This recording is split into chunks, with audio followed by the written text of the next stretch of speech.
আসসালামু আলাইকুম আমার ভাই বন্ধুরা, কেমন আছেন? ইনশাল্লাহ আমি ভালো আছি, আপনারা ভালো আছেন। এখন বর্তমানে কাঁচা পেঁয়াজ ও এই পেঁয়াজ কাঁচা সব, রসুনও কাঁচা আছে, আলু কাঁচা, এবং এখন বর্তমানে শুকনো কোনো পেঁয়াজ এখন দেখি না। এই কাঁচা পেঁয়াজটা খুব সুন্দরই লাগে। এখন বর্তমানে বাজার মূল্য 50 টাকা চলতে আছে, পাইকারি আর একটু কিছু কম আছে। এখন ওই পেঁয়াজ অনেক সুন্দর পেঁয়াজ আছে। যদি এর মানুষের চাষ করে তাহলে বাংলাদেশে কোনো সংকট হবে না, খাবারের কোনো সংকট হবে না। এবং কাঁচা মাল, এই তরকারি অথবা আলু পেঁয়াজ এই চাষ যদি বাংলাদেশে করে তাহলে কোনো সমস্যা হয় না।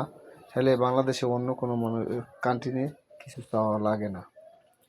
এবং আমরা যদি সবাই যদি হাতে হাত মিলিয়ে যদি কাজ করি, আলু পেঁয়াজ অথবা কাঁচা মাল যদি চাষ করি, তাহলে আমরা অন্য কোনো জায়গায় যাওয়া লাগে না।